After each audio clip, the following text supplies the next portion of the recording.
Hallelujah, praise the Lord, a very happy new year to all of you. परमेश्वर के प्रिय लोगों, ये 2024 का हमारा पहला एपिसोड है और मैं धन्यवादी हूँ मेरे परमेश्वर की कि पिछले पूरे साल परमेश्वर ने, यहोवा पिता ने आप सभी को और मुझे, हमारे परिवारों को संभाल के रखा और इस साल भी हम परमेश्वर के अद्भुत कामों को देखेंगे। हालेलुया। सो आज जो बात मैं करने जा रही हूँ, इस नए साल में जब हमने कदम रखा है तो बहुत सारी अच्छा शुरुआत है, लेकिन बहुत सारी जगहों पे बहुत कुछ हमें सुनने को भी मिला। बहुत बहुत जगहों पे टॉर्चर भी किया गया परमेश्वर के लोगों को, हालेलुया, दासों को। तो आज एक रेवलेशन में आप लोगों से शेयर करना चाहती हूँ जो मुझे पवित्र आत्मा ने समझाया, दिखाया और बताया, और मैं परमेश्वर के पास, बानों के पास इसे लेके जाना चाहती हूँ ताकि हमें पता हो कि हम क्या है, हमें सच मालूम हो। हालेलुया। क्योंकि होशे 6:6 कहता है कि परमेश्वर कह रहा है कि मुझे पसंद है कि मेरे लोग ज्ञान से भरते जाएं, वो बलियों से ज़्यादा ज्ञान को ढूंढें। तो इससे पहले हम वचन में जाएं, तो आइए एक प्रार्थना करते हैं छोटी सी और अपने आप को परमेश्वर के हाथों में देते हैं। हालेलुया। मेरे सर्वशक्तिमान समर्थवान परमेश्वर, मैं धन्यवाद देती हूँ यहोवा पिता, यीशु के समर्थी नाम से प्रभु जी, हर एक हृदय के लिए, कान के लिए और अपने लिए प्रभु जी, जो मैं बोलूँ परमेश्वर वो हर एक सुनने वाले जीवन में काम करे प्यारे प्रभु जी। ये ज्ञान परमेश्वर जो तू आज हमें देने जा रहा है प्रभु जी, जिससे तू आज हमें भर रहा है परमेश्वर, ओ ये ज्ञान हमारे बंधनों को तोड़े पिता यीशु के समर्थी नाम से। ये ज्ञान परमेश्वर आज हमें प्रोटेक्शन दे प्यारे प्रभु जी, ये हमें अथॉरिटी देता है प्यारे परमेश्वर। और मैं धन्यवाद देती हूँ मेरे यहोवा की आत्मा, तेरा मेरे यीशु की आत्मा, पवित्र आत्मा और मेरे सहायक, मैं तुझे धन्यवाद देती हूँ कि तूने प्रभु जी अद्भुत रीति से परमेश्वर और इस बात को जाहिर किया मुझ पर, अपने लोगों पे भी आज तो जाहिर करने जा रहा है इससे परमेश्वर। और प्रभु जो भी एक एक शब्द में बोलूँ प्रभु जी, ये तेरा आत्मा और जीवन हो और इस सुनने वालों के हृदयों को भेदे पिता यीशु के समर्थी नाम। आमीन। Hallelujah, hallelujah. सो मेरे प्रियो, शुरुआत करती हूँ एस्तर की पुस्तक से। एस्तर एक ये कहता है, क्षयर्ष नामक राजा के दिनों में ये बातें हुई। ये वही क्षयर्ष है जो 127 प्रांतों पर अर्थात हिंदुस्तान से लेकर कूश देश तक राज्य करता था। सो क्षयर्ष एक राजा था जो हिंदुस्तान से लेकर कूश देश तक राज्य करता था। मतलब उसके बॉर्डर की जो दो अंतिम सीमाएं जो बताता है हमें वचन, वो है भारत, इंडिया, हिंदुस्तान और कूश। हालेलुया। क्योंकि पहले ज़माने में, पहले जो ये सारा एक ही था। बांग्लादेश आपको पता है इंडिया में से निकला है, पाकिस्तान, अगल बगल के हमारे जितने छोटे छोटे देश हैं ये सब इंडिया में से निकले हैं। हालेलुया। सो यहाँ से परमेश्वर एक बात मुझे सिखा रहा था कि वहाँ पर एस्तर रानी ने 3 दिन के उपवास रखा और उसने अपनी जाति के लिए रखा। हालेलुया। और वो जाति कौन थी जो वहाँ तक पहुँची हुई थी? हिंदुस्तान की बॉर्डर तक भी एक जाति यहूदियों की, इजराइलियों की थी। ये कैसे पहुँचे वहाँ? तो लेवी अवस्था में 26 की 33 में पर वचन ये कहता है, मैं तुम्हें अनेक राष्ट्रों में तितर बितर करूँगा और तुम्हारे विरुद्ध में स्वयं मैं तलवार से म्यान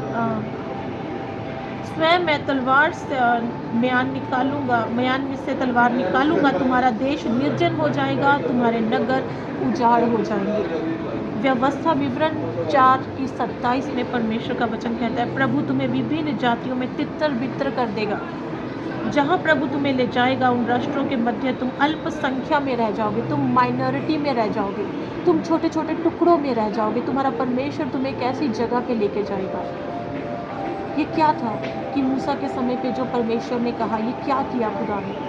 तो जब इजरायली मिस्र से निकले और वो जब जंगलों में से होते हुए आ रहे थे और वो रास्ते में बार बार पाप करते थे, बुड़बुड़ाते थे, शिकायतें करते थे, परमेश्वर का क्रोध उन पे भड़कता था। क्योंकि नहम्याह की पुस्तक 20 अध्याय में ये लिखा है, परमेश्वर कहता है कि मैं तुम्हारे साथ भलाई का आत्मा मैंने तुम्हें दिया था, ना तो तुम्हारे जूते फटे, ना तुम्हारे कपड़े फटे, ना तुम्हें किसी चीज़ की कमी हुई, फिर भी तुम क्यों बड़बड़ाते आते थे?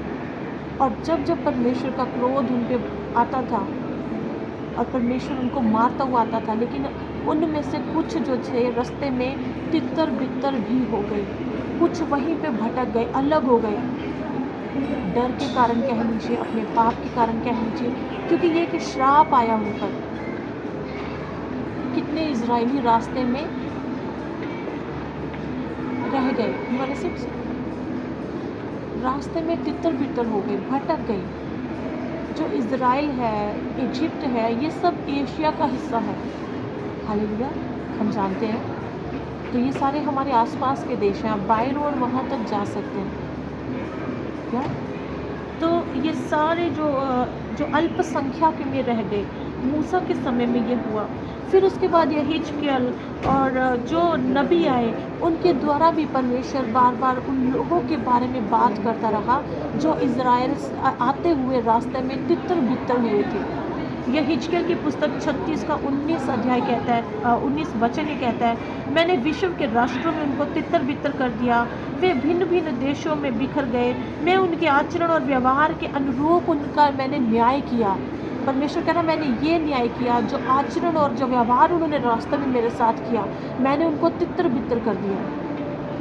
ये हिजकियल 34 की 6 में परमेश्वर का वचन कहता है, मेरी भेड़ें तितर बितर हो गई हैं, वे पहाड़ों पर, ऊंची ऊंची पहाड़ियों पर भटक रही हैं। मेरी भेड़ें पृथ्वी के सब देशों में तितर बितर हो गई हैं। उनकी खोज खबर लेने वाला, उनको ढूंढने निकालने वाला कोई चरवाहा नहीं था। तो वो भेड़ें हैं जो परमेश्वर की हैं और जो भटक गई।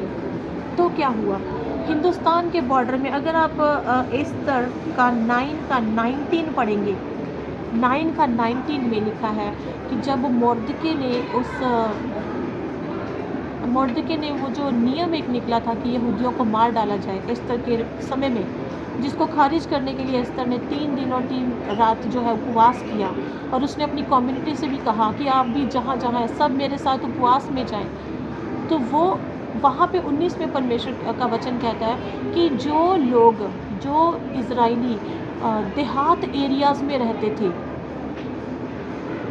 हिंदुस्तान से कूश के बॉर्डर के देहात का मतलब ये होता है जो बॉर्डर लाइन पर होते हैं, जो बॉर्डर के बाहर भी पास में खेमे लगाए रहते हैं। हालेलुया। सो वहाँ तक जो है इज़राइली फैले हुए थे, और उस वक्त के फैले हुए लोग, आप इमेजिन करें कि इतने सालों में, एस्तर की किताब कितनी पुरानी है, अब इतने सालों में उस टाइम के तितर बितर किए हुए लोग, उनके कितने आगे वंशज कितने बढ़ गए, उनके लोग कितने बढ़ गए, वो कितनी बड़ी कम्युनिटी में तब्दील हो गए, और सालों और दूसरे लोगों में रहते रहते क्या होने लगा, वो उन्हीं के जो तौर तरीके जो हैं वो फॉलो करने लगे। जो मूर्ति पूजक स्थानों में थे, उन्होंने सोचा हमें भी चलो वो करना चाहिए जो बाकी कम्युनिटी करे, क्योंकि वो माइनॉरिटी में थे। उन्होंने क्या अडेप्ट कर लिया, उनके कल्चर अडेप्ट कर लिए उन्होंने। अब वो जो पूर्वज जो पीछे से आए थे वो तो चले गए दुनिया छोड़ के, जो आगे बच्चे थे उन्होंने वो जिस कम्युनिटी में रहते थे, जहाँ रहते थे, उनके कल्चर उन्होंने अडेप्ट कर लिए। हालेलुया। यहोवा पिता याद रहस्य खतला वाला। सो यह हिजकियल 34:5 में परमेश्वर कहता है, चरवाहा ना होने के कारण भेड़ें तितर बितर हो गई और जंगली जानवरों का आहार बन गई। कोई जानवरों को पूजने लगा, कोई मूर्तियों को पूजने लगा, कोई किसी को पूजने लगा, तो वो भटक गए पूरी तरह परमेश्वर से। तो यूहन्ना 10:7 में परमेश्वर का वचन कहता, अच्छा चरवाहा मैं हूँ। अच्छा चरवाहा भेड़ों के लिए अपना प्राण देता है। तो जब यीशु देहधारी हुआ, पृथ्वी पर आया, उसने कहा, मैं वो चरवाहा हूँ जो उन तितर बितर की हुई भेड़ों को इकट्ठा करने आया हूँ। मैं उनको फिर से परमेश्वर में एक करने आया हूँ। सो मेरे प्रियो, वो जो इज़राइली उस समय भटक गए थे जी, जो उस समय भटक गए थे, उनको एक करने के लिए यीशु मसीह पृथ्वी पे आया। उनको फिर से परमेश्वर के घर में लेने के लिए यीशु मसीह आए। वो इज़राइली ही थे शुरू से, और यूहन्ना की पुस्तक अगर आप पढ़ेंगे, ये तितर बितर किए हुए इज़राइली थे, जिसका जिक्र एस्तर की पुस्तक करती है, जिसका जिक्र जो है मूसा ने किया है लेवी व्यवस्था विवरण में।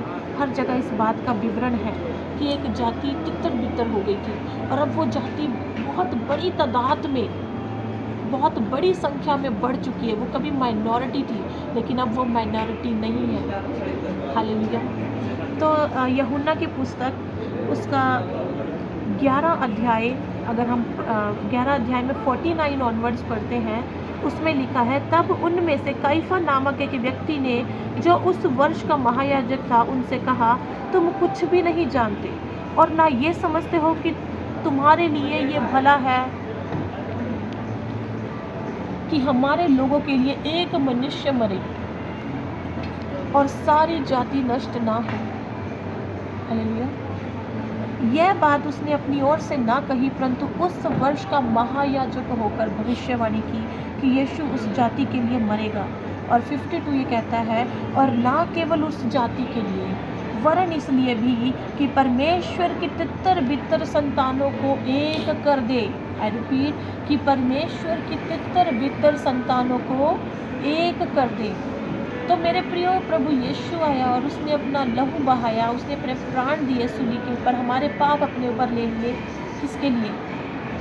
वो तितर बितर वालों के लिए, हम जो तितर बितर हो गए थे, हमारे लिए प्रभु यीशु ने अपना लहू बहाया कि हम फिर से परमेश्वर में आए, हम फिर से परमेश्वर में एक हो जाएं, हम अपने पिता के पास एक हो जाएं। इसीलिए आज कहीं कन्वेंशन होती है और कहीं पे अगर कोई मीटिंग है और कोई भी किसी भी धर्म जाति का या किसी भी बैकग्राउंड से अगर वहाँ पे पहुँचता है और वो झट से कनेक्ट कर लेता है, वो कहता है कि मुझे अच्छा लगा, वो कहता है मेरी आत्मा आनंदित हुई। कितनों के बंधन टूट जाते हैं, कितनों के जीवन में चमत्कार हो जाता है, कितनों को चंगाई मिल जाती है, कितने दर्शन देखते हैं, जाते हैं, सोते हैं, खुदा उनको दर्शन देता है, उनसे बात करता है, कितनों को पवित्र आत्मा छू लेता है। ये क्यों होता है? क्योंकि वो परमेश्वर ही के थे। ये ऐसे ही किधर से नहीं हो जाता, हवा में ये चीज़ें नहीं होती हैं जी। परमेश्वर जो है, बाइबल एक ऐसी पुस्तक है जो प्रॉपर हमारे सामने हिस्ट्री से बात करती है, जो टाइम का विवरण हमें देती है। यीशु के आने के बाद जो है समय की, दिनों की, साल, महीने, ये गणना शुरू हुई है। और बाइबल पूरे हमें हिस्ट्री से बातें करती है, हम कौन है, किस वंश से आ रहा है, सारी बातें हमें डिटेल बताता है। कुछ भी किधर से ऐसे ही नहीं ले लिया गया। उत्पत्ति से लेकर परमेश्वर हर एक बात को हमें बताता है, टाइम टू टाइम की बातें परमेश्वर हमें दिखाता है। वचन जो है पवित्रात्मा की ओर से लिखा गया है और परमेश्वर आज, कल और आने वाले कल का परमेश्वर है। उसमें कुछ भी हमसे छिपा के नहीं रखा। ये परमेश्वर के भेद है जो इसी वचन में है और जो अपने लोगों पे जाहिर करता है। ये एक मैसेज बहुत इम्पोर्टेंट है उन लोगों के लिए जो नए परमेश्वर में आ रहे हैं। उनको पता होना चाहिए कि वो क्यों आ रहे हैं, कि वो परमेश्वर ही के हैं, इसलिए परमेश्वर में आए हैं। इसलिए उनको लगा कि ये कुछ हमारा ही है, इसलिए उन्हें अपनापन फील हुआ। मैं आपको बता रही हूँ, हालेलुया। अय्यूब की पुस्तक कहती है, वे सब मनुष्यों के हाथ पर मोहर कर देता है, जिससे अनेक बनाए हुए सब मनुष्य उसको पहचाने। तो जो परमेश्वर का होता है, जब भी वो कितने भी सालों के बाद, कितनी पीढ़ियों के बाद कभी भी वो परमेश्वर के साथ उसका इनकाउंटर होता है, वो उसे जानता है, उसके सामने आता है, वो उसे पहचान जाता है। और जो उसका नहीं होता वो उसको रिकॉग्नाइज नहीं पहचान पाता, वो नहीं अपने आप को कनेक्ट कर पाते, क्योंकि हर कोई परमेश्वर का नहीं है। आपने अगर परमेश्वर को जाना है, आई कंग्रेचुलेट, ये बहुत ही खूबसूरत बात है। ये एक ज़िंदगी की बात है। आप मौत से छुड़ा लिए गए, आप श्रापों से छुड़ा लिए गए, आप बीमारियों से छुड़ा लिए गए, आप एक सामर्थ्य परमेश्वर के पिता की संतान है और ये बात आपको जाहिर कर दी गई है। Oh hallelujah. आपको आंखें दे दी गई है कि आप इसे देख सकें। जितने पासवान हैं, मैं उनसे ये कहना चाहती हूँ कि आपको भी ये रियलिटी पता होनी चाहिए। धर्म परिवर्तन वाला कोई कॉन्सेप्ट नहीं है, किसी का धर्म परिवर्तन नहीं होता है, ठीक है। और जो घर वापसी कराने की बातें करते हैं, मैं उनसे ये कहना चाहती हूँ कि जो परमेश्वर में आ रहे हैं उनकी घर वापसी है ये। आप उनकी किधर भी घर वापसी नहीं करवा सकते, वो घर उनका उधर है और वो वहाँ अपनी वापसी कर रहे हैं। हालेलुया। ये उनकी घर वापसी है, उनके पिता ने उनको फिर से घर में बुलाया है। हालेलुया। ओ पिता खुश होता है कि एक मेरा बेटा जो भटक गया था, जो दूर था, जो सूरों के साथ खाने के लिए मजबूर था, जब वो वापस आता है। ओह पिता बेहद खुश होता है, पिता चाहता है कि वो वापस आ जाए। ये पिता का हृदय, उसका प्रेम है कि उसने कुछ भी ना रख छोड़ा और उसने अपना इकलौता बेटा भी दे दिया उन तीतर मित्रों को वापस लेने के लिए। हम उसके वंशज हैं। Do you understand this? लूका की पुस्तक कहती है कि हम उसके वंशज हैं, हम उसकी पीढ़ी हैं। वो सर्वशक्तिमान सृष्टिकर्ता, वो परमेश्वर, उसके वंश से हैं हम। वो कैसे हमें नेवर अबंडन अस, हमें कभी नहीं छोड़ देता। हमारे बुरे कामों के कारण हमें सिर्फ ताड़ना देता है और वो एक लिमिटेड पीरियड के लिए ताड़ना देता है।